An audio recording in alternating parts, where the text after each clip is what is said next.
Hello, good morning. I have customer Corolla 2021. He's complaining about the gear during reverse. There is shifting shock. So I try to scan. So now we try to scan.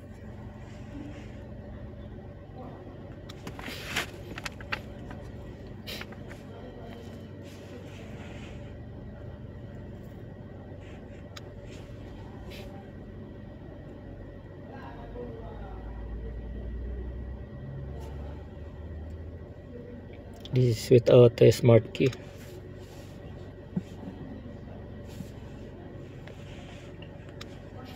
Mayong buntag sa inyong tanan, mga kaigsuonan, mga higala.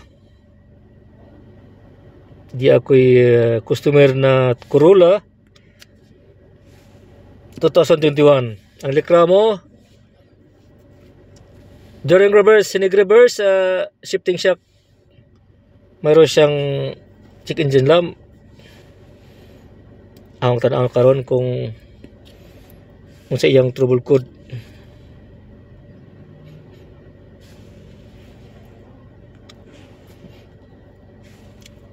Check the trouble code. That is the trouble. This is the trouble code. Ito ang trouble code niya. Transmission fluid pressure sensor, switch E, circuit short to ground. And the other one, gear shift position, circuit short to ground. Maybe there's problem electrical signal. Maybe there's wiring disconnected or lost or short or open. There's the indicator short to ground or open. So we will check this one by one.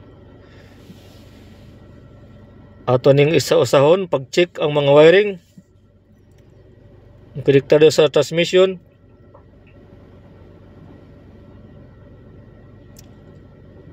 Basig nag-lose contact.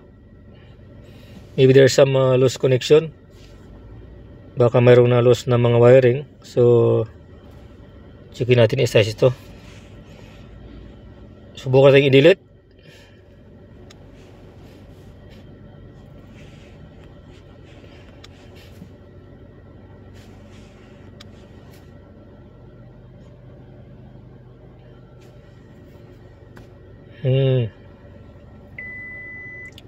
It is delete from here, but after a few seconds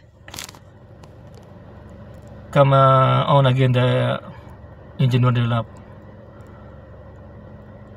I will try to delete the computer. Delete, clear DTC, clear. Now it's off. After a few seconds come again. 100% there is wiring problem,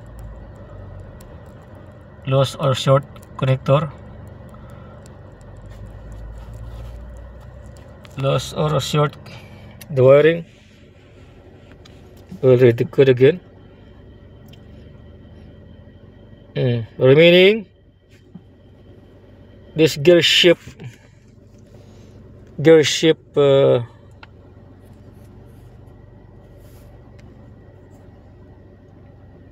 position.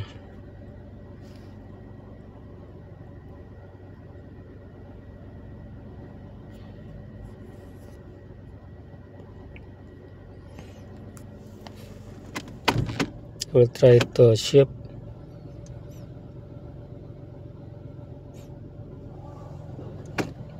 But there is also a problem for during manual. Instead of first gear, directly to number 2, second gear. When I press here to make manual shifting, D, when you make manual, must be in the dashboard first gear, but this one directly to second. So we will check all wiring. Okay, that's all. Maraming salamat sa inyong lahat.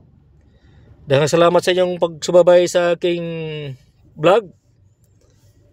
And don't forget to subscribe my YouTube channel.